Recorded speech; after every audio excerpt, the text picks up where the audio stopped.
The following program is intended for mature audiences.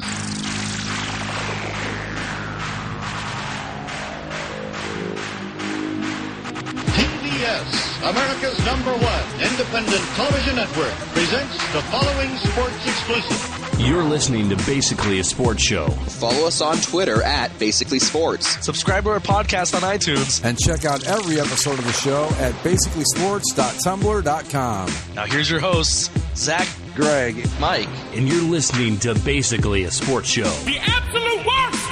Okay, there we go. Now, before we get started with this all-LA edition of Basically a Sports Show, just a quick reminder that the Glorious Tournament of Victory 2020 edition selection show is next week. So the next show will be the selection show, the original band getting back together and giving you the 2020 Glorious Tournament of Victory. So you still got time to get your suggestions for entries in on the boards or via Twitter at Basically Sports, and we'll be off and running.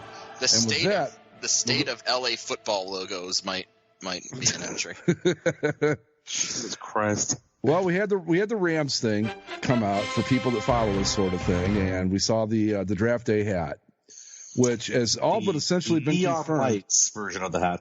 Yes. Right, but it's been pretty much not exactly confirmed, but no one's denied that this is going to be the new Rams logo. And with that, I turn the floor over to our esteemed Los Angeles colleague. Take it away, Zach.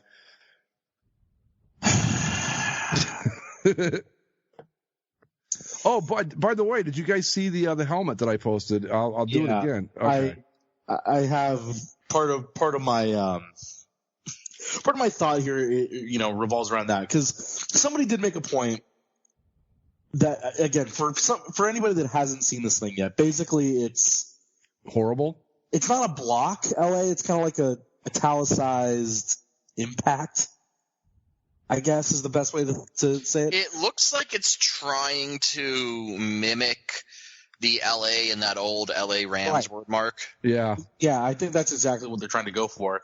And then on the right side of the A begins a yellow segmented horn that goes around the back of the L and curves around. When I first saw the hat, the draft hat that's leaked, which is the neon lights version where it's just the outlines, I swear to God I thought it was a Chargers hat. And that's what I've seen from a lot of people, is that if you're competing in the same market with another team and from 10 feet away you can't tell which team that logo was for, right, you might have a problem right off the bat. I'm going to say, in fairness to the logo, the neon version that we saw might not be indicative of the final product. Like, I'm not even fully convinced that the final logo will have the segmented horns. Well, yeah. Here's my thought. It sucks. If that's the logo, it sucks. But the bright side of this is that when you think about football team logos, well, at least in terms of teams like the Rams, like the Eagles, like the Vikings, the logo doesn't matter when it comes to the overall look, right? Where the logo is inconsequential. The logo does not necessarily appear on the jerseys. Maybe it appears under the collar. Maybe you put it on the shoulder or something. But if we all truly do hate this logo, which seems pretty unified on the Rams fan front, that at least 80% of people hate this thing, then you can fix it and not, maybe you can fix the uniforms and not put it on the uniforms if they haven't made those already. I'm going to say my opinion of the logo. And again, I'm going to put the caveat that we haven't seen the full color one. Maybe the full color one looks better. Maybe well, I don't know. On UniWatch, two people from our very own boards put mock-ups up of what it could possibly look like. And, I mean, it's a rough idea, but you get the general gist of it. Right, but even the mock-up, while it's cleaner, the mock-up doesn't show – because when you look at the horn, like, there's the part that comes off the A, and then on the hat, the rest of the horn seems broken off from that part. Like, that's the part that makes it look like a Chargers logo, where that part looks like a lightning bolt. No, I'm just talking about I'm talking about looking at it, like seeing it with the actual colors, not. No, I understand, but I'm talking about like the way the design looks. Colors aside, like the people that have done the mock-ups have made that horn much cleaner than it appears in the application on the hat. Oh, but, most definitely. Definitely. The broader point I was getting at though is that I think this is proof positive that not every LA team needs an LA monogram logo. Yeah. Like it's a fun idea, and when it happens naturally, it's a good thing, but not every team needs one. And I don't think the Rams were ever a team that needed one. No, you could just put the Ram on anything, and everybody knew exactly who it was. Yeah, you know what the actual on the draft day hat, the logo looks like an L, an A, a C with a comb over. Yeah, like that's what the C looks like. Like it's got like a comb over going, like Fred Flintstone deal. I've seen people compare it to Trump's hair. Yeah, yep. Yeah, it's not good. The logo on itself is bad, and as I said, as long as if it doesn't show up on the uniforms, that's fine. The thing that will truly make me lose my mind over this whole rebrand is if the helmet looks like the thing that Greg posted. If they touch the horn on the helmet, throw the whole goddamn thing out. Because that's the one thing. Like that's the one starting point where you say, "Don't touch that." Right. That's even perfect. Do not touch it.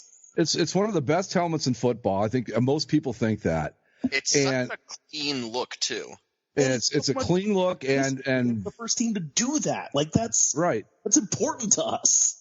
Yeah. Not only that, but like we've seen through Colorado State, you know, and granted they don't have the history that the NFL Rams do, so they are free to experiment a bit more.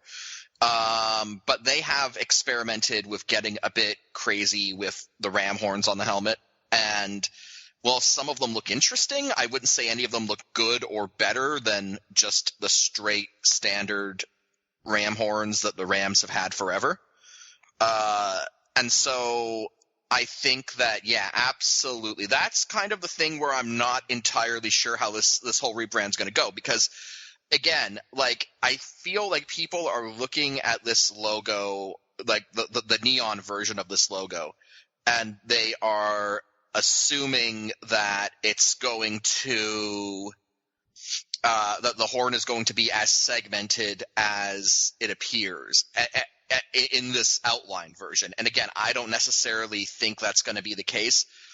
If it's not, and the ram horn is more or less what they've always had, then I think that's going to be a huge saving grace. But, you know, again, we don't know. All we have is this neon version. So, well, I'm just going to say that we've heard a few times throughout this. We don't know if we're being trolled or not, but we have heard from the Rams the dreaded respect the past, embrace the future. Oh yeah, and you know who's and you want to know who's been defending? Well, there was some fucking idiot on the board that said 90% of everybody says that. Yeah, well, and 90% of the time uniforms suck when they do that. Well, I was pointing out that our old friend Brandmore Art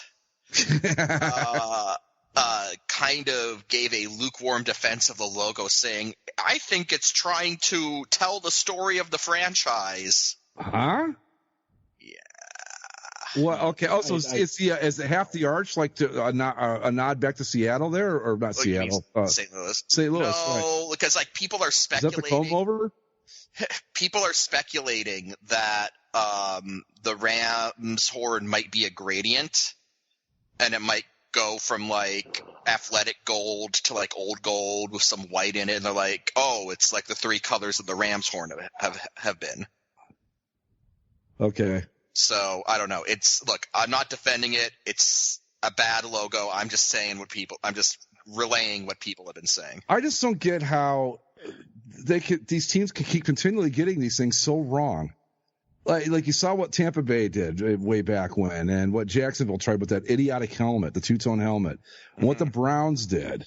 Who else? You know, the Seahawks took two perfectly good uniforms and ruined both of them.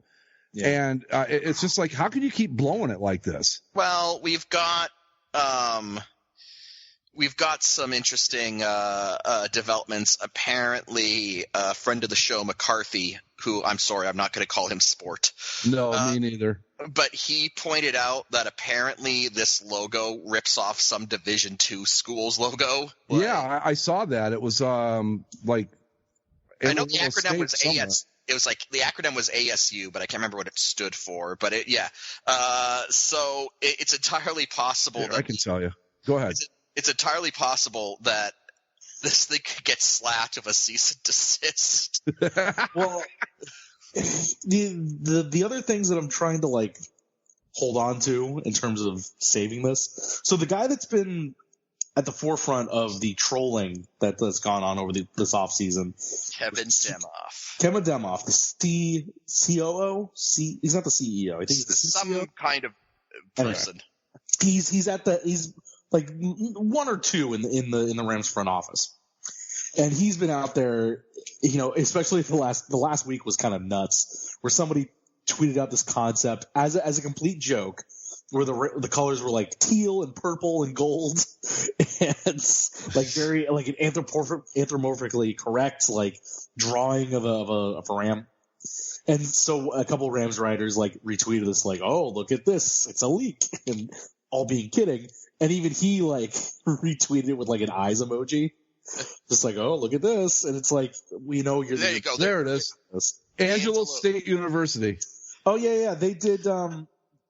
They wear Ram, like, whenever people were like, oh, why don't the Rams just match the color of the helmet and the jersey like this? That was the team that they kept showing pictures of. And didn't Kevin Demoff once show up with like a red, white, and blue Rams hat? And it's like, what are you? Oh, boy. I haven't seen this logo until right now. What, the ASU logo? Yeah. That's what? Here, as I've said before many times on the show, in copyright law, the question is simply this: can your logo be mistaken for someone else's? And in this case, it clearly can. Now the LA throws it off, but those horns are almost identical, almost. Yeah, but and that's a very similar font too. You know what? Now that I see this, I'm almost more willing to bet this is another misdirect. Because anyway, like, Zach, you sweet summer child. Stop. Look, accepted. You got to get to acceptance. Well, but like, would you go so far with a troll to even like troll to your draft hats that people are going to buy or won't? Probably not, but they're not going to buy these. But that's what I'm saying. It could be a fake hat. Could be a plant. Oh. Well, you know, they did trace that hat picture back to the Rams. So, yeah. Well, and so, anyway. I just don't want you guys to get hurt with false. Oh, no, not me, dude. You guys have heard me. I've had a bad feeling about this from day one. And maybe I'm going to get trolled mightily, and I hope I do. I really do. I hope that I am so wrong about this. But I've had a bad feeling about this uniform from the minute they decided to change it. It was like, look, you've got two perfectly fine looks to go with. I know a lot of people don't like the blue and white, and honestly, now seeing it again, it's not as great as I remember it being. But if you didn't want to do the gold and blue, you could have done the blue and white and been just fine. Either one of your two sets that you had when you were in LA would have worked perfectly. And they just, when they started, we're going to, respect the past, embrace the future. I'm like, they are so screwed. It's going to be such a disaster. And we all know it because you can't modernize that uniform. It's not modernizable, I don't think. The Rams, the basic Rams template, you can't modernize it. What do you do to it? Well, you make the horn like this instead, and that's not an upgrade. That's just what I'm saying. I don't have a good feeling about it. I'm sorry. I hope I'm pleasantly surprised. Well, and like I was saying before, like the COO of the Rams had been like tweeting stuff all offseason, doing that stuff. So he didn't say anything over the last like 2 days when this has been going on. And the only thing that he has said since is today he just tweeted out the gif from Anchorman, a boy that escalated quickly. So nobody knows what that means. It's like, does that mean that he's overwhelmed by the negative response? Is he saying that like, wow, this thing I put out there as a joke is really kind of taken off? And then the only other person that's kind of spoken against it was Jim Everett, of all people. I saw that too. Yeah. Where he was like, "Oh, maybe this is it. Maybe it's not. I don't know anything though, but maybe it is. Maybe it isn't." And so I don't know. Well, I got to think that, especially when you look at that ASU logo, you look at it and you go, man, how could they? You almost got to think you're getting trolled at this point. Maybe that hat is a complete fake because they are so similar. It's too close. It's just too close. I mean, Angelo State University, wherever the hell that is going to file a lawsuit the minute this thing becomes official, right? I mean, well, I would, but I think part of me thinks like this is great because whoever's behind all the trolling knows there are people like us out there and they're driving us nuts. And I think that might be part of the whole plan here. So like just I think you're trying to salvage something in your own minds, guys. I think this is it. Well, I hope not. A rough. Well, but that's the thing, Mike. If this is it, and all Angelo State has to do is be like, "Hey, yo, what the hell?" Yeah. And then all of a sudden won't be it, right? Because there's no way like that. You're right at how similar those two things look. There's no way that can't be a thing. Mm-hmm. Like that has to be some sort of copyright. Like that's way too close. Right. Not only that, I think the ASU version looks better. But Well, yeah. Well, and the fonts are all. I mean, I'm not a font guy, so I don't know, but they look damn near identical to me. They're similar. They're not the exact same, but they're similar. They're close enough, right? Where you could say, okay, if Angelo State University wanted to change their name to, I don't know, Los Angelo, that's what it would look like. Yeah, Los Angeles, sure. Or I don't know, La Angelo, whatever. Let's say they go French Italian, or whatever they are, French Spanish. But I would be interested to see if because there's so much backlash against it, like. It can't be. I guess what am I trying to put out here? That like there's so much backlash, and they still go through with it, and they have to be stuck with it for 5 years. Like, well, the problem is that if this is indeed it, like we are no longer in the days of the 49ers one day logo. Like, right. No, there are warehouses full of merch with this logo ready to go for the unveiling. So if this is it, it's gotta, like, better or worse, it's gotta go unless Angelo State University, files a cease and desist. I have a question, and I'm going to use The Mandalorian as the example. Okay. How is Baby Yoda selling right now? Oh, amazingly. Right now, how long did they wait to put him out? They waited until the show had actually aired to actually start producing the stuff. Right. So my question is, so we didn't even know, like No, they Jon Favreau specifically told the merchandising people, like, you cannot put out merchandise of this because it's like a huge spoiler right away. Oh, so this gets out there ahead of time, then the merchandise is already there. They just didn't let it out yet. Yeah. Yeah. Because I was going to say, if they didn't start making it until the end of the season, I'm just saying, here's the thing.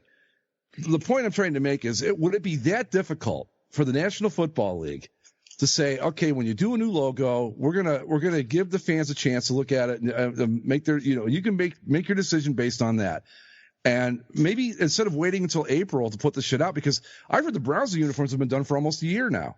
So what are we waiting for? Yeah. How hard could it be to just be like, go back to the old one? Well, you would think but my point is, like, the NFL is clear that they have these processes in place that take months and years to go through. Which, bullshit. Yeah. But it didn't. In 1984, nobody had any trouble getting a Browns jersey of the old school Browns jerseys in '85. They were all right there, ready to be had, and you had no trouble finding an '84 jersey.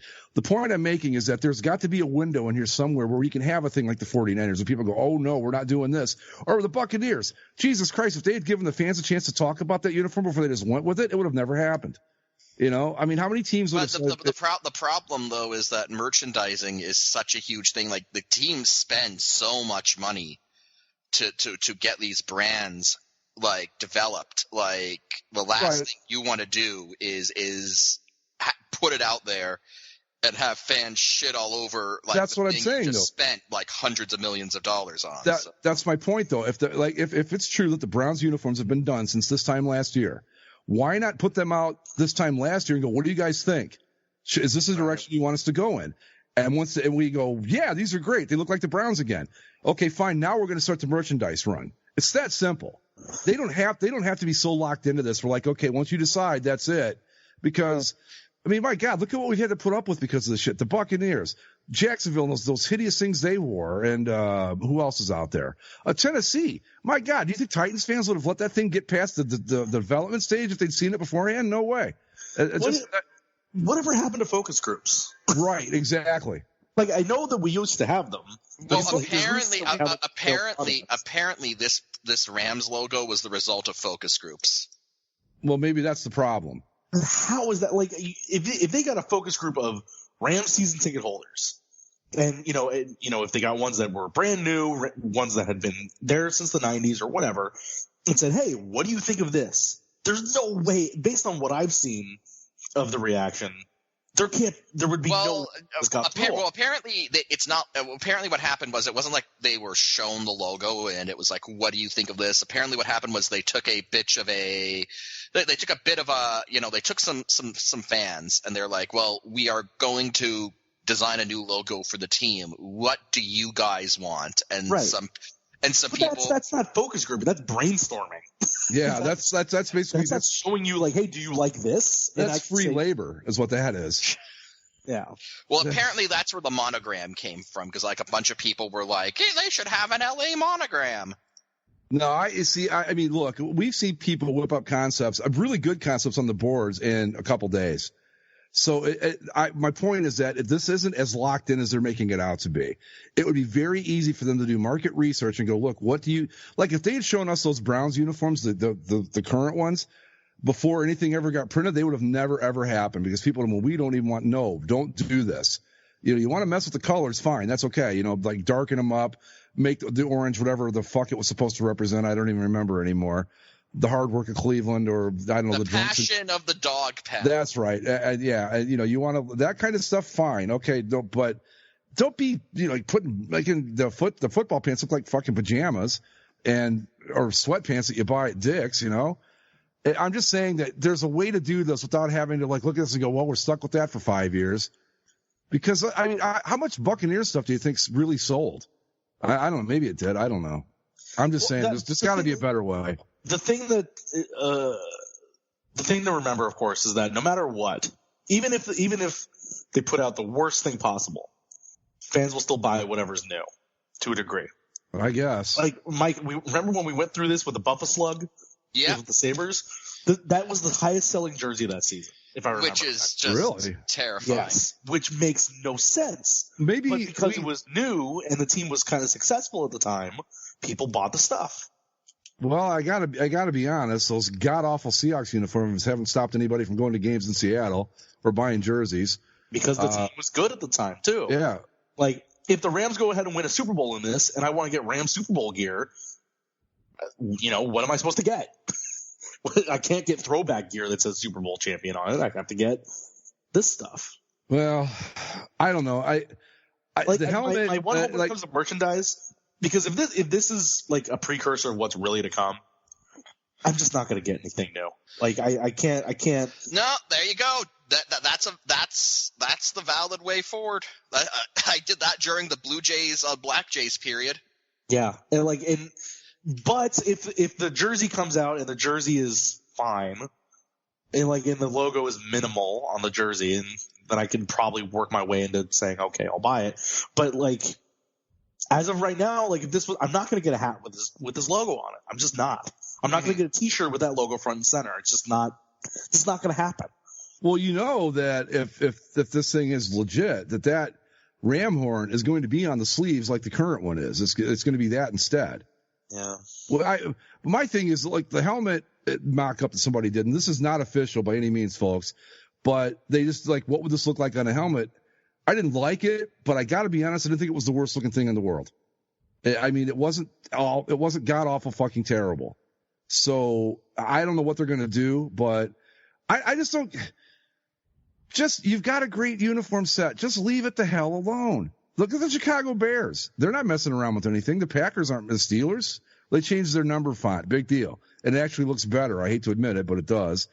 And why do you got to mess with perfection? The Blackhawks aren't changing anything. The Blue Leafs. You know what I'm talking about, Mike. Your hockey team. The Maple Leafs. Yes. Them too. Yeah, the blue trees. The blue trees, right? Or the the Flyers. I mean, yeah, and I know that Demoff has tried to justify being like, oh, well, we've changed before, so we're always evolving. It's like, no. Look, sometimes this whole we can't look forward bullshit is a bad idea. And sometimes, like, the throwbacks, that's just the right answer. Well, and I think it is here. In his case of, like, well, we've always changed, you know the one thing that hasn't changed? The color of them has changed, but the shape of the ram horns has not changed drastically in any way. No.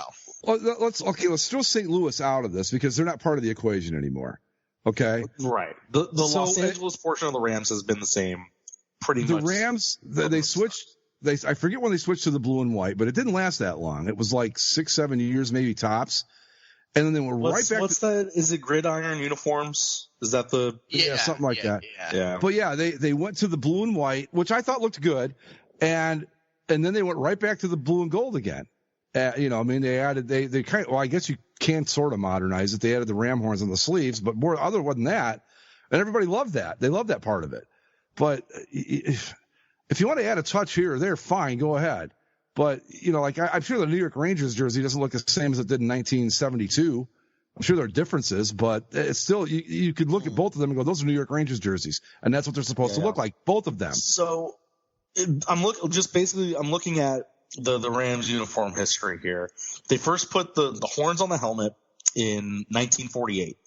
And the shape was a little bit different in 48, a little bit different in 49 when they went to red for that 1 year for no discernible reason. But after that, the horn shape was pretty much the same from 1950 even when they changed to white in 1964, they changed back in 73. So it was 9 years with the white. 9 years. Okay. All right. Well, see, that's why I love that. That was when that's what I grew up on with the Rams, was those uniforms. But go ahead. The horn shape and design hadn't changed. It was, a straight line or a curved line that went from the eyebrows around the ear hole, and that's where it stopped. And yes, they've gone through white, and yes, they've gone through the Millennium Gold, whatever the hell they want to call it. But when it comes to the shape and design of the horn, it has not changed since 1950. Well, exactly. And look when the Browns said they were going to change. What was the first thing everybody said? Don't mess with the helmet. And that's the same with the Rams. That's its identity. Yeah. Especially for teams like the Rams and the Browns, where they never really had logos. Their logo was the helmet. Right. Exactly. And that's the thing. It's just, I don't know. The whole thing I don't have a good feeling about it. Mike, I hope you're right. I hope you're wrong, Mike. Or I forget where you stand on it. But anyway. I think these are unfortunately real. I'm afraid I have to agree with you. I'm hoping not, but if I had to put money on it. And so I think they are unfortunately real. The one saving grace I'm holding out for is that the segmented horn that we see is not really indicative, and that's just liberties taken because of the neon sort of theme of the cap, and that when it comes, they want to make it look like a wave or whatever the hell they want to say. Yeah, but the one thing I'm holding out hope for is that when this is real, when the actual proper logo gets revealed, it's just going to be like a regular ram horn, and it's not going to be segmented, and at the logo will still be bad, but at the very least it will have it'll have the proper horn. Yeah. No, I agree. That's the thing. If this is indeed the design, that's the only thing I can hold out hope for. And if this is still the design, then I just gotta hope that the jerseys are salvageable enough that I can enjoy them, because I don't want the team that I like watching to look bad. It was much more drastic, of course, but the only other time this has really happened to me with one of my teams is the Ducks, right?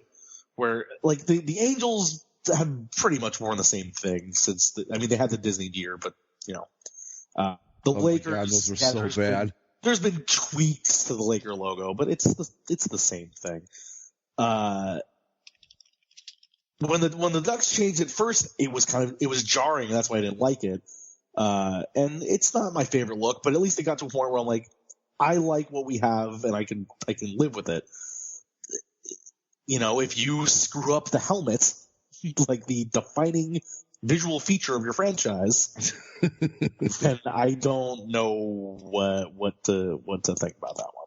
Well, we'll see we're going to know here in probably another month or so. Write out that 5-year period and just hope. Or hope that they just say, oh, okay, we get it. You don't like it. We're still going to wear the throwbacks twice a year and just live with that. But I don't know why. Everybody said just wear the throwbacks. Simple. It's done. Yeah, just not even modernize. I guess the thing to say would be modernize them, because they did look a little dated around the edges, So clean it up a little bit, but you didn't have to change the fundamental tenets of everything. You want a horn on the sleeve? Cool. Just alter it so it looks better on the current cut of jersey. You make a proprietary font if you have to, but keep it pretty simple, because the whole thing is still a simple design. If you want to match the colors of the helmet and the jersey, go ahead and do that, but don't touch the horn on the helmet. And then beyond that, I don't know. There's nothing else that you could really do to mess around with it. I think at this point in the game, with the sleeves being the way they are in jerseys, you probably just have to lose the ram horn and go back to the what do they call those? The USC stripes. Yeah, the USC stripes. Yeah, that wouldn't be wouldn't look bad at all. Which would be them taking the last look they had, the St. Louis look, and kind of rolling with that a little bit. Which or basically it's the same as what they wore when they wore the blue and whites. The white jerseys had the USC stripes with the blue. The blue road jerseys, because they were the blue road jerseys had 3 sleeve stripes, which was just, I think, because back then it was just you ordered what you got, and or you got what you ordered or whatever, and whatever you showed up is what you wore. But because that was always my biggest complaint with those, is like the road jerseys, because they were like the Cowboys at the time. They wore white as often as they could, but the road blues didn't look anything like the home whites. But yeah, you could go with the USC stripes. It would look fine. They've already proven it looks good with the blue and white uniforms. It looks great. Yeah, so there you go.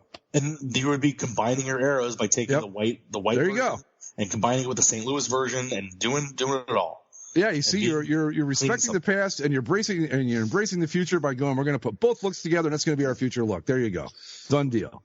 Yeah, but nope. Yeah. Although the other thing I would love is, because this was floated out there too, because of the at least on the hat, the reminiscence of a Chargers logo, that this was somehow some combo logo that they made for the stadium, for the new stadium, which would be like, all right, good job at really throwing us off the scent there, but I don't know about that one either. Well, we'll see. Well, we're gonna know. I don't know what the exact they haven't said dates. But it's all going to be prior to the draft, which is April the 20-something or other? Yeah, the logo will be unveiled before the draft, and the uniforms will be unveiled after. Oh, after the draft? Yeah, because they're doing the logo for the hats and all that for the draft, and then you can get your T-shirts, whatever. And then they're going to unveil the jerseys so they can have them ready to be sold when the stadium opens in July. Oh, I thought the Browns were doing theirs before the draft, like unveiling the new. Yeah, the Browns might be, but that's at least what the Rams have said so far. Anyway, we're not too far away from seeing all this stuff. I will just say, and we can move on to other stuff if you guys want to. I'm encouraged because somebody saw the Browns uniforms and said, well, they look like the Browns again. And I thought, well, that's better than where we are right now. Mm-hmm. I still think we're going to get some idiotic fucking proprietary font that's going to ruin the whole look, but whatever. So anyway, yeah.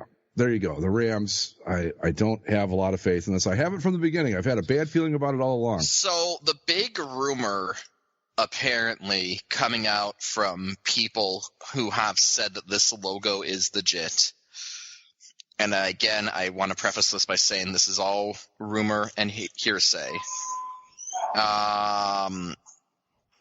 apparently the new uniforms are going to look kind of like the throwbacks, only the blue's going to be darker, and the ram horns, instead of being on the sleeves, are going to like originate out of the collar. Oh God. And be like over the shoulders. Like, I don't know. That's what I've heard. Oh God. Oh God. That'll be awful. Yeah. Just okay. Fine. Let's just do turn ahead the clock stuff. Like, you remember those stupid the Steelers, the Steelers, what did I, oh my God, use my words. The jerseys these Steelers for those like 94 throwbacks where it's like this giant logo on the front. Just start doing stuff like that. Just go weird. Like, screw it. I don't know why it's so damn hard to make a good looking NFL uniform these days. Who are they trying to sell this shit? No, I mean, the thing is that it's not hard. It like for example, I suspect that the Bucks uniforms that are going to come out soon are going to be overall good or okay, and I expect the Browns uniforms that are going to come out to be, all right. The problem is, to be frank, that it's not that you can't make good uniforms, it's that teams just choose not to. Like it's been proven. Like, again, like I think that we're going to come out of this at least being like, oh well, the Browns and the Bucks both look, better, proving that, again, you can do this, but it's going to be just a huge cluster. Like, it seems like teams need to fuck up royally before they get to the point where things can be fixed.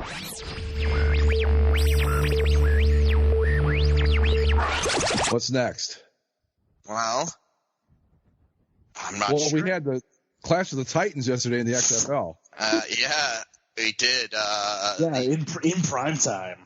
In prime time, the 1-3 Tampa Bay Vipers took on the 1-3 LA Wildcats. That was what the XFL deemed prime time material. Well, your boys had a nice 24-6 lead there, Mike. Yeah, I don't know what happened, man. I don't know what happened. And then the Wildcats scored, and I thought, well, this might get interesting. And then all of a sudden, it was like, wow, what happened there? Yeah, no, it was a pretty good game. God, that was a letdown. Come on, you gotta keep the foot to the throat in those situations. Come on. I just want to say thank you to that Twitter app again, because my Houston Roughnecks that I picked with that app are now 5-0. They're undefeated. Yeah, Mike, you can't question the Wildcat way. The Wildcat way. Winston Moss went OG on him, man. Just said, hey, enough's enough. They actually said at one point in the first half of that game, they're like, we don't know, because you know how the XFL's been hyping up the fact that it's like, oh, like we take you into the locker room during halftime. They're like, we don't know if we can go into the Wildcats locker room because like Winston Moss's language is not appropriate for broadcast television. It's one way to keep the cameras out of the locker room. And yeah. I got to see Yukon Cornelius play for the first time yesterday, so that was fun. Yeah. Yeah, that was pretty cool. He was doing all right until he wasn't. So, That's the way it usually goes. Oh God! I watched the final 2 minutes of that game in the car on the way home from the Ducks game. I think, I mean, we brought it up before a little bit, but my interest has diminished quite severely. Oh, mine too. I the only reason I even tuned it in was because you guys were playing each other, and I thought, well, I've got to see a little bit of this. Yeah, and I didn't even know what time the game was or who they were playing until Mike said that last night. I was like, oh, don't step on Snick. Yeah, I was like, what are you talking about? And then I looked at the schedule, like, oh, they are playing tonight.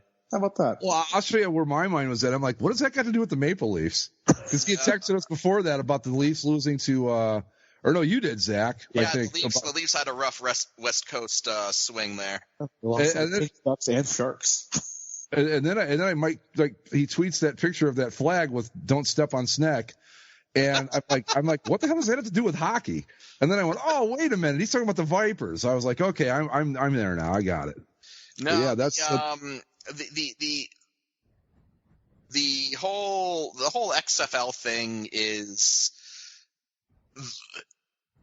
they're going to have to find a way to keep interest up, especially like if this thing's going to survive, they need to find a way to keep interest up in kind of this mid-season period where people are going to be footballed out, and that's really hard early on when like nobody has a reason to care about these teams. Yeah. So what do you do? I don't know. The viewership continues to go down. Like it doesn't look like the attendance is improving in the places that it was already bad.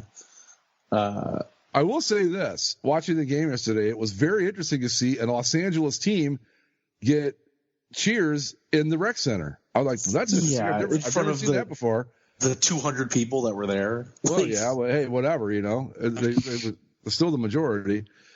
But yeah, I don't. It's just you're getting into the time of year now, especially like in the football-heavy areas like the Midwest and that where it's cold out. As it starts to get warmer, people aren't going to be staying in to watch this. It's great in February because you're like, well, football's over, except we still got football. But now we're getting into like, the basketball tournament's coming up, and baseball's starting to, we're getting closer to baseball season, and I don't know that it's going to be very hard for me to pay attention from this point forward. I thought it was interesting to like the different reaction from me versus the people that are being paid by these teams, right? So after this week, it was week 5, right? So you're halfway through the schedule. So there were a bunch of the media people like, oh man, I can't believe we're already halfway through. It's gone by so fast. And I'm sitting here on the other side like, there's still 5 more weeks of that? I thought we were close to being done. What? But I think in certain markets it's kind of telling that they're looking to make some changes. Was it you guys that sent the link? Yeah, they've got like they're looking at going into some smaller stadiums. Yeah, which makes sense. Like, but the big one, the reason why I sent it to you guys was because it echoed something you said, Zach, where apparently they're looking to move the Wildcats into LAFC's stadium and out of the rec center. Which makes a whole lot of sense because, I mean, it's already going to be hard enough to sell a ticket to an XFL game as it is. Why would you want to make somebody drive all the way to Carson? To do that? When, like, if you played in downtown LA, like, you're close to people, you're close to public transit. There, like, in theory, somebody could go if they really wanted to, or you're right next to the USC campus, so USC kids could go if they really wanted to. If you make the tickets cheap enough, and all that, it just makes sense. Same thing because the other 2 stadiums were Dallas, where they would move from the baseball stadium to the MLS stadium. Yeah.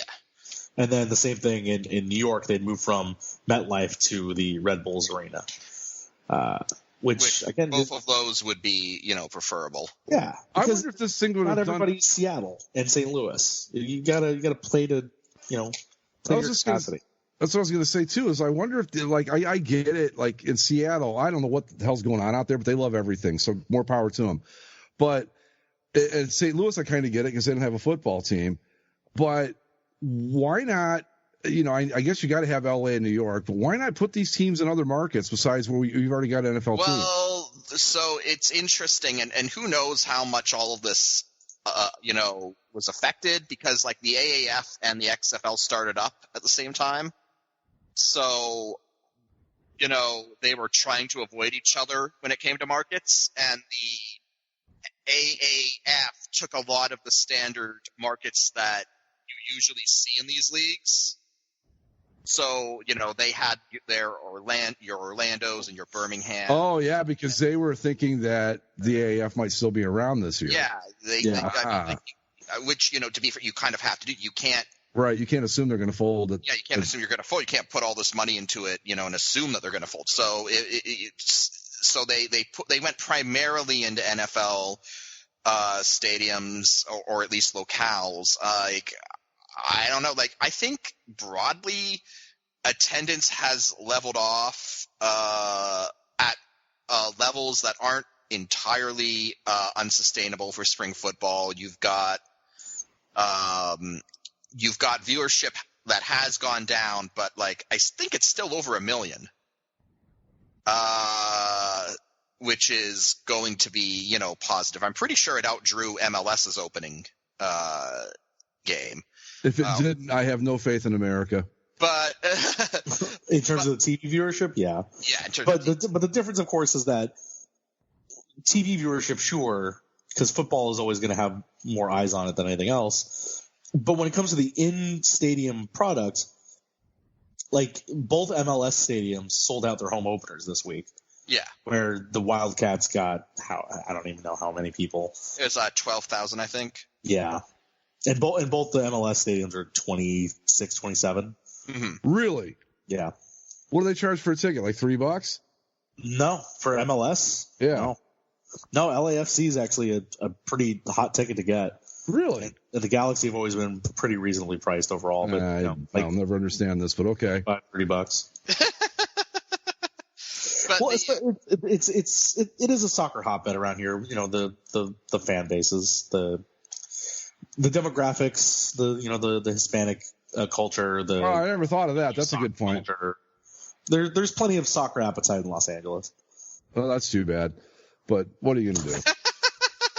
It's only one of the world's great cities. But exactly, that's my point. So what the hell's their problem? But I'm just having fun. Most cities have soccer.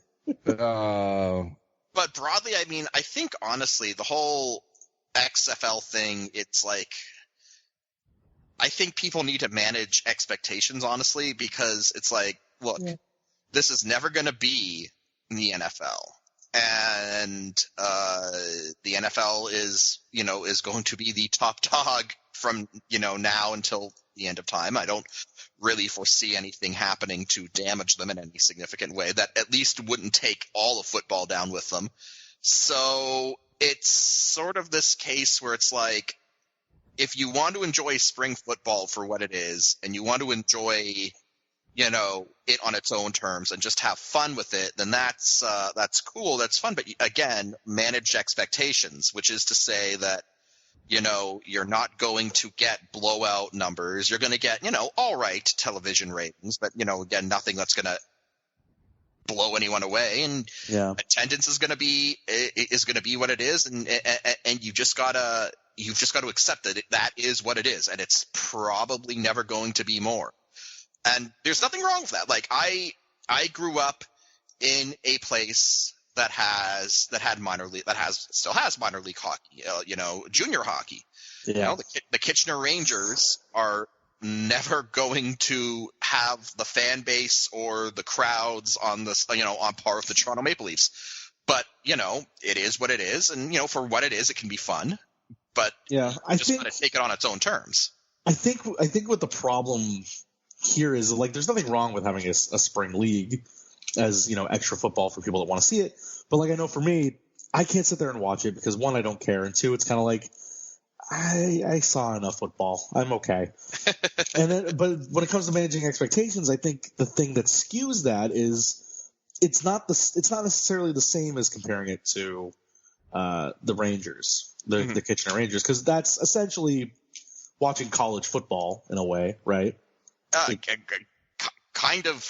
High school and college football rolled in. Right, but it's the future NHL prospects. I went to high school with some Kitchener Rangers players, so it's, but you get what weird. I mean. It's really weird. Yeah. It's really weird. And then the other thing about it though is that, like, I mean, how many of these XFL guys are you really going to care about? None of them really. And then I don't know. I'm all in on UConn Cornelius. Sorry. And then the other thing that skews the expectations is, unlike every other minor league in the world, all their games are on Fox and ESPN, and they're making a big deal out of it. And people's expectations of it are based on what the people that are in control of it have told us, or tried to shove down people's throats. I mean, honestly, I don't think that's it so much. Like, I think that's a bit of it, but just kind of judging from what I've seen, it seems, and maybe I'm way off base here. Maybe I'm just letting, what I've seen, at the CCSOC influence me. But it seems to me, at least, that there are a lot of people, and some of them are still holding out that the flag for the old USFL, but it seems like there are a lot of people who are really, really into their alternate football. And it seems to me like more so than ES, because like, look, if the thing's going to draw roughly, 1 million people each week, then, it's going to be on whatever network it's going to be on. Whatever network wants those numbers is going to pay for it. That's whatever. It doesn't really matter. The problem, at least as far as managed expectations, seems to be, these alternate football junkies who can't just be like, oh, hey, it's spring football. If you are into that, then enjoy. It's more like people going, it's like, oh, spring football's here, and we need to like track it every step of the way and obsess over it because, this is it. This is our shot to make spring football happen. Like that to me is more delusional than anything Fox or ESPN might do. Because Fox and ESPN are going to put on whatever they put on to draw, to draw eyeballs. That's whatever. But it seems like there are a lot of like alternate football fans who really don't seem to understand what exactly this is. Because what this is essentially a fun minor league thing that is there for people who want it. But you have people who seem to be under the impression that this is going to be like the biggest big deal. And it's just not. Well, the difference between this and the USFL, there's a lot of differences, but the USFL was in the early 80s. And the NFL wasn't a 24-hour-a-day, 7-day-a-week, 365-day-a-year league back then. Mm. Like the Super Bowls were still being played in mid-January at that point. So when the USFL started in February, you weren't like burnt out on football. It had been gone for a few weeks by the time their season started. And it wasn't, there was no NFL Network. There was no it just wasn't the 24-hour news cycle year-round that it is now. So that helped a lot. They had a nice clean break in there in between where they were really the only game in town.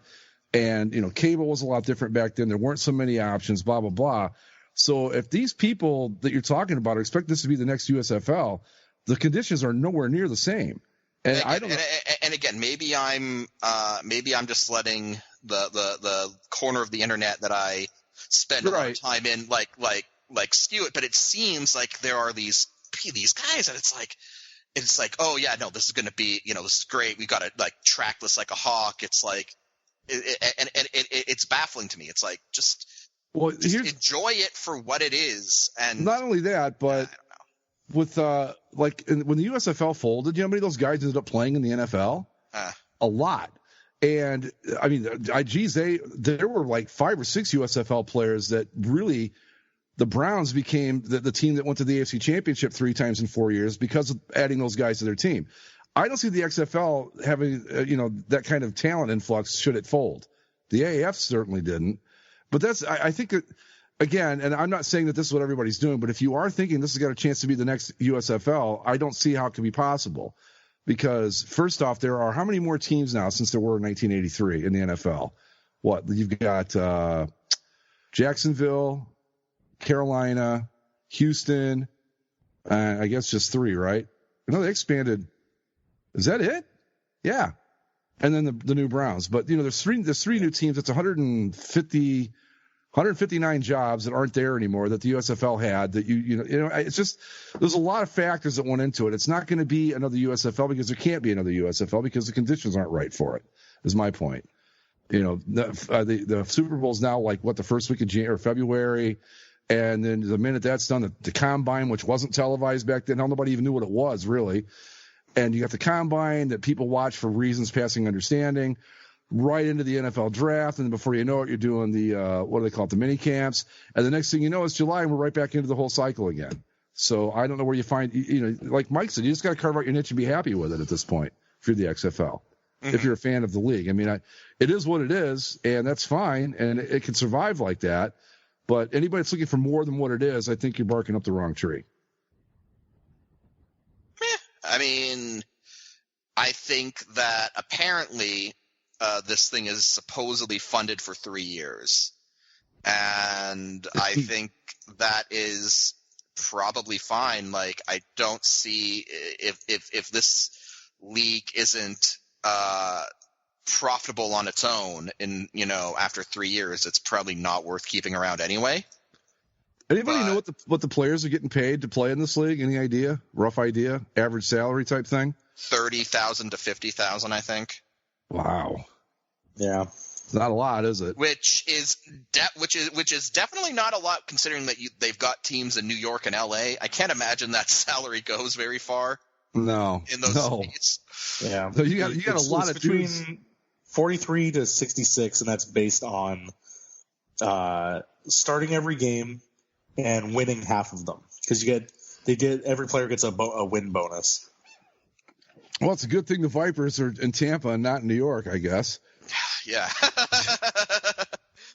They can always live, they can go over and live in Lakeland or somewhere and drive back and forth. They'll be fine. Speaking of the win bonuses, the thing that is so weird, but I get it, is every time a team wins, they're like, oh, now we get to drown ourselves in Bud Light Seltzer.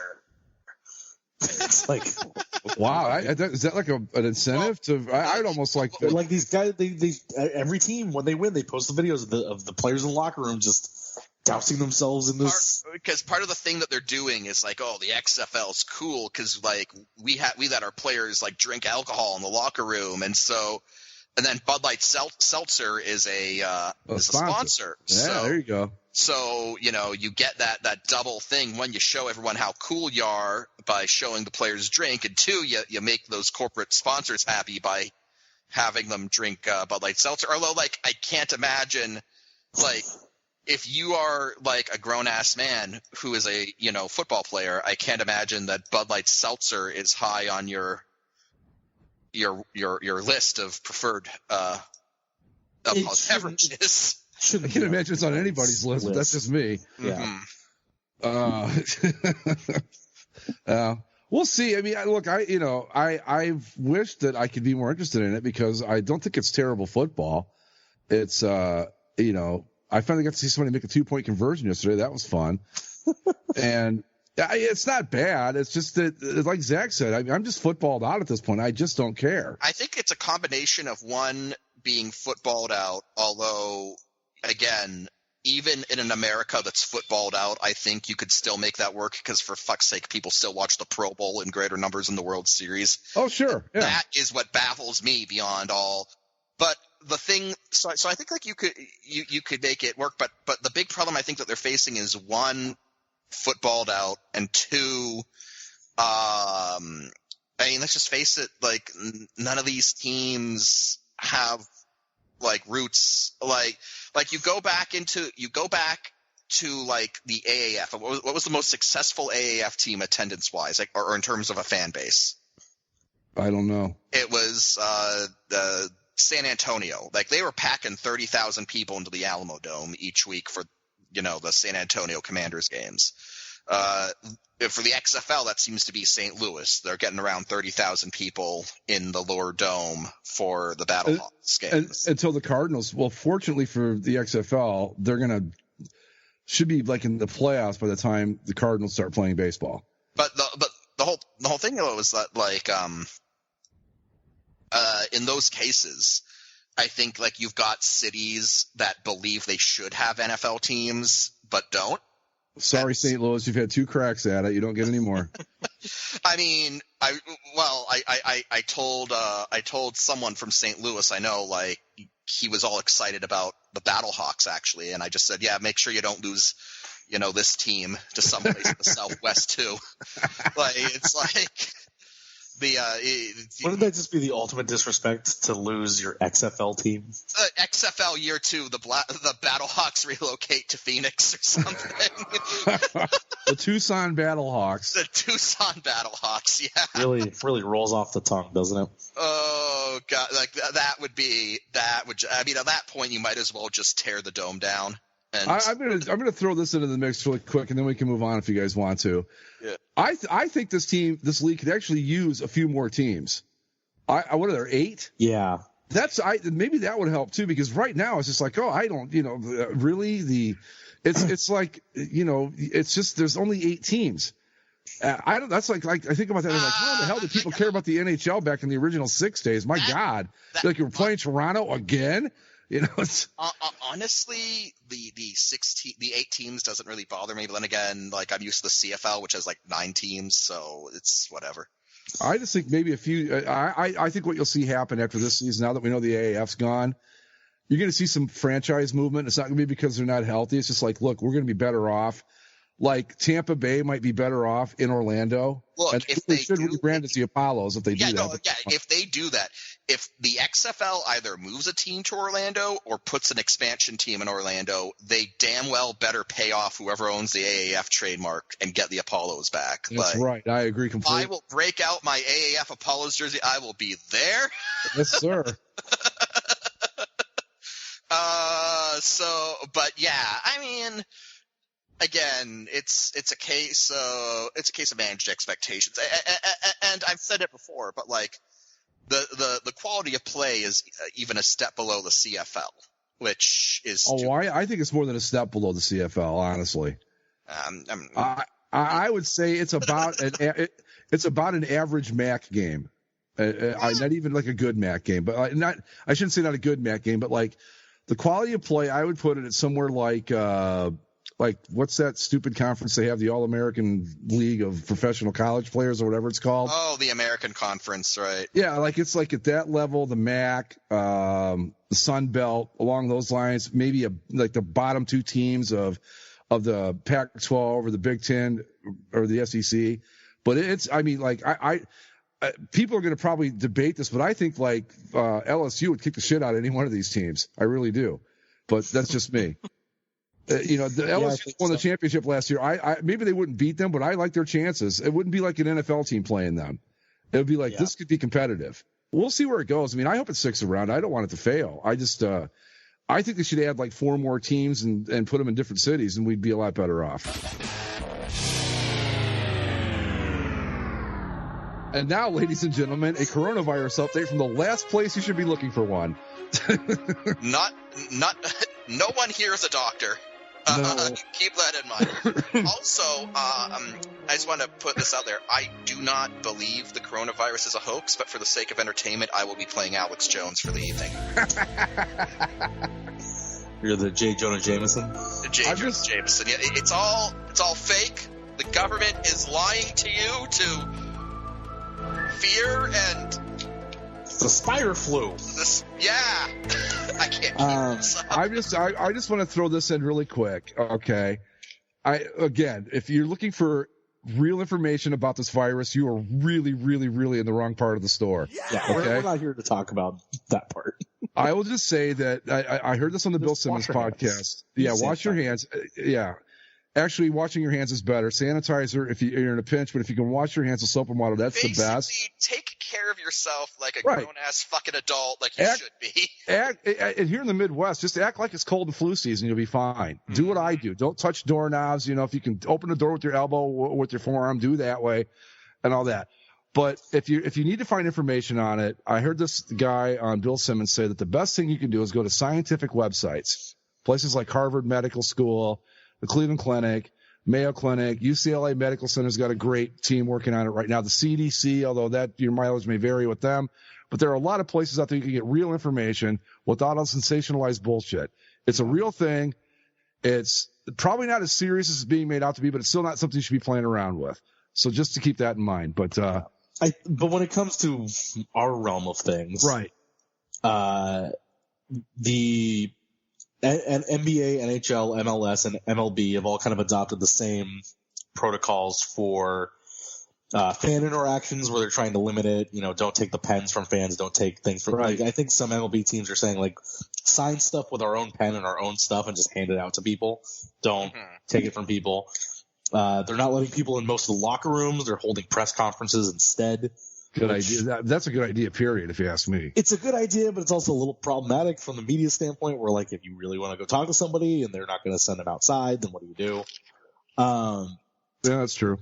But the thing that's, from a fan perspective like us, the thing that we need to be looking at is stuff like what has gone on in Italy, where last week they played the full weekend slate of Serie A soccer games, which is the top flight soccer league, in front of empty stadiums.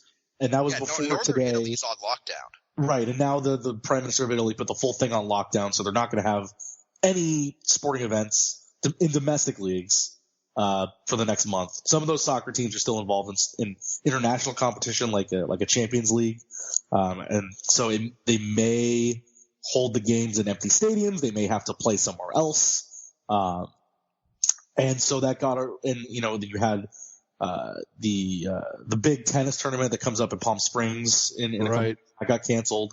That was going to have like all the top players in the world. Apparently, it's a very highly regarded event. Basically, if this continues on as it is, and people are reacting in the way that they are, and if it does hit some sort of explosion here in the United States to even half the degree that it is in Italy at this point, we could end up having like the NBA and NHL postseasons played in empty arenas or something like that. I saw that the NBA, they passed out a memo even to two teams, basically saying like be prepared to play in front of empty stadiums of only essential staff. Like they're already preparing for it. See, but I think though that like what Italy has done is, I mean, it's smart. It's probably a little draconian for American states, but that's what they need to do. Yeah. Have you heard what Israel announced today? No. If you are entering Israel, like from this point onward, even if you're a citizen, you need to quarantine for 14 days. Really? If you're entering from abroad, yes. It's not. I mean, I don't know that it seems kind of a strong reaction, but until keep in they mind know Israel's tiny. So, right. Yeah. No, but what I was going to say is, if they knew, and I think they'll find out sooner than later, how easily it's transmitted, how it's transmitted, et cetera, they would have it would be much easier to deal with. Right now, they don't know medical professionals don't know any of that. So you've got to kind of go like, okay, we've got to go all in on this because we don't know. If it's airborne, there's not a whole fuck of a lot you can do. It's going to get around. It'll get caught in the wind. It's going to go places and stuff. If it's still like person to person, then yeah, you've got to keep people away from each other. And the problem with it is that just like any flu bug or cold virus you can have it for like 10 days before you even know you have it. And how many people have you accidentally infected in that time? Mm-hmm. And see, that's another thing they don't know yet. Are you contagious before you present with symptoms? We know that changes the whole ball game, but we don't know that right now. So these are all the things they need to find out. And that, to the people out there that are flipping out thinking we're all going to die, we're not all going to die, first off, because it's like the fatality rate, especially if you pull out that one province in China, is just a little bit worse than the actual flu that kills 40, 50,000 people in the U.S. every year. Yeah. So, but it really, when it comes to the death part of it, it's the elderly or the people that are more susceptible to. Right. If you've got like a pre-existing condition, like if you've got like lung problems or anything like that already, or if you're old and in a nursing home and you're not in the best of health to begin with, I'll be frank about it. A common cold can take you out when you're in that condition. So yeah, this thing's dangerous, very dangerous to them. But the point I'm trying to make is that until they figure out all the, whatever the medical term is for it, but until they figure out how it's transmitted, is it dormant and then becomes contagious once it presents? Is it contagious the whole time? Because right now everybody's going, oh my God, people don't even know they're going around. Well, we don't know necessarily that it's that contagious yet. So that's why you got to take extra precautions. But they will. I really believe this. Like I said on the boards, I have faith in smart people, and no, I'm not talking about the government. Smart people taking care of this and fixing it, and it'll happen. Just be patient, be careful. If we relied on just the government, we would have gone extinct so long. Yeah, I said that. Somebody said the government. I'm like, no, I said smart people, not the government. It's an important distinction. But yeah, it could affect a lot of things. I mean, I'm kind of surprised they're still playing spring training baseball in Arizona right now with fans and crowds and stuff. I mean, I don't know. Arizona's too hot for disease. It's so that's why all the old people move there. Exactly. But I heard them. I heard like Coachella might be on the block too, Zach. Yeah, well, and they've already canceled like South by Southwest. That was surprising, yeah. But that's the thing though that gets people from around the world. Right. But and then on the other hand, you have things like Houston where they're having the rodeo and they fill up NRG Stadium, the Texan Stadium, with 70,000 people to watch, people ride the bulls and whatever. Yeah, but they're all rednecks from the country. They don't go anywhere. Well, right. But yeah, I mean, when it comes to big events like that, I know I was reading a story today where a lot of people are looking at Coachella because they canceled the tennis tournament there because they had 3 cases in Riverside County, and I mean that's where Coachella is, and it's specifically those cases are in the Coachella Valley. So there's the whole summer slate of festivals that could have to change all their plans depending on what Coachella does because it's kind of the first big one. Right. So it's part of me is trying to lean on the side of kind of where you guys are, where it's like it's not a big, maybe it isn't as big, but it's clearly big, but maybe it's not as deadly as people are putting it out to be. So I think some of this reaction is a little too much, but I also can't fault people for being safe. Oh no! I was planning on going to Key West at the end of this month, and I canceled it. I never even bought the ticket because I'm like, we have a whole. It's not a whole European escapade, but we're supposed to be going to London and Dublin, and then like a day in Paris in June. And you'd be all right by then. Well, that's what we think is that by June it should be better, or it won't be nearly as much of a problem, but.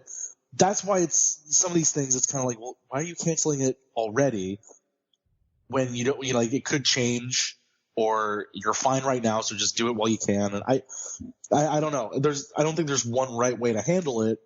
And I don't blame some of these sports leagues for continuing. I also wouldn't blame some of these sports leagues for stopping certain things. Like I get why Italy's done it because clearly they're in a whole different state of this epidemic than.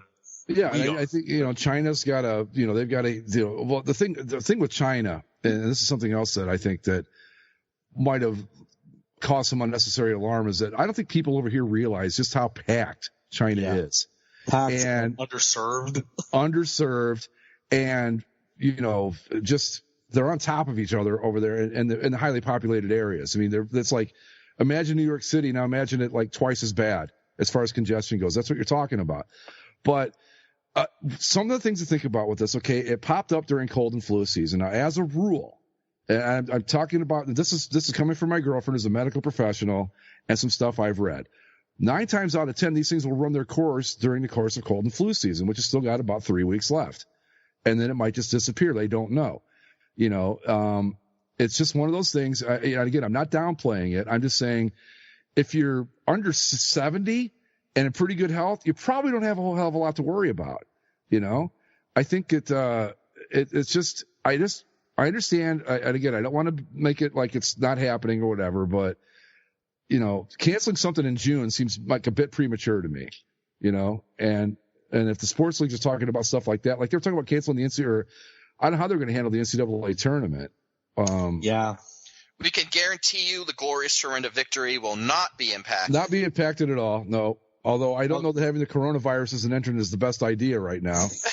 But I mean, infectious diseases conference is always tough to deal with.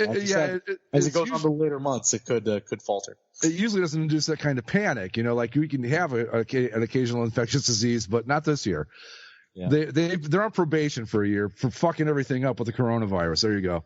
Yeah. I don't know how it's necessarily going to affect the tournament. I know here in California, obviously I'm covering all the high school stuff. I haven't heard anything from any of the high schools that they're going to be changing anything. I know there has been some teams in Northern California because they're doing the state basketball playoffs right now. And some of the teams from Northern California where it has shown up more than in Southern California, and it's specifically around San Jose and areas like that. Some of those schools have canceled the games and pulled out of the state tournament. I knew it. The Sharks fans are going to poison us all. Well, just a matter of time. The Sharks actually got a little bit of criticism from the local health authorities because, like, the day that Santa Clara County declared a public health emergency and said, hey, we would really like you to not have these big public gatherings, the Sharks had 3 games in, like, 5 days and said, we're going to do it anyway. Look, do the Sharks cause outbreaks? I'm not one to say one way or the other, but the facts are the facts, so I'll let you all draw your own conclusions. I think that the biggest problem was having a breakout in that nursing home in Seattle. Because nursing homes are basically a closed system, meaning that if a bug gets loose in there, everybody's going to get it because they don't keep the windows open because you can't with those old people. So it's all recycled air. And, it's the same with those nursing homes and the cruise ships that have had this. Yeah, exactly. Yeah. Where nobody's got anywhere to go. And it's just, but I don't know. I read something in the New York Times, which depending on your political view, I guess is either the worst rag in the world or the only paper of record, but that, that they're actually seeing a slowdown in the number of diagnosed cases in certain areas. So that's a good sign. There's the point I'm trying to make, I guess, overall, and this is that there is good news about this thing out there too. So don't let the cable news networks and the screamers and hollers drag you down the wrong path with this. Research it. Look up real articles from real scientists, and you'll be okay. And wash your hands. And if you can't wash your hands, use sanitizer. Yeah. And don't shake hands with people. I'd probably back off the hugs and all that stuff until we know what's going on with this. And I'd be fine never having. Really, if you're an antisocial person, this is the best thing. Dude, I'm not kidding you. I'd be thrilled to go the rest of my life without ever shaking anybody's fucking hand again if I could get away with it. I know when the NHL put out their rules, the Avalanche specifically had a sign up on the wall that said no handshakes, no fist bumps, and they also listed no hugs. Yeah, fuck all of that. For the media, they said, the media don't hug the players. I'm like, what? How often do you hug people in your line of work? More often than I should, than I'd like, and less often than in any other profession, I guess.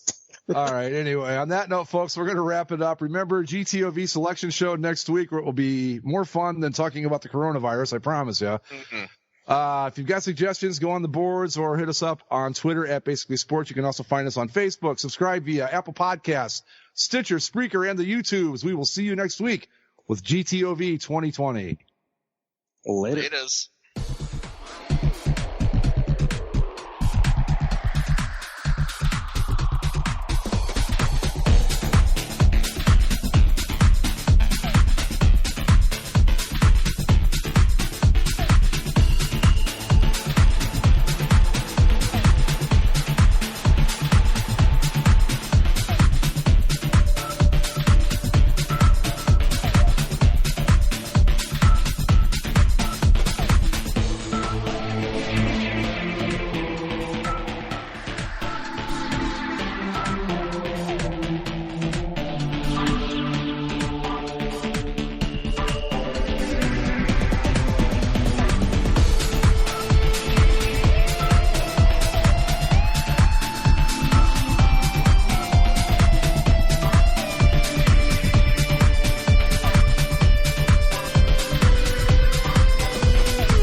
The second half of tonight's telecast has been brought to you by Imperial Oil Limited and Esso dealers, agents, and distributors serving your community.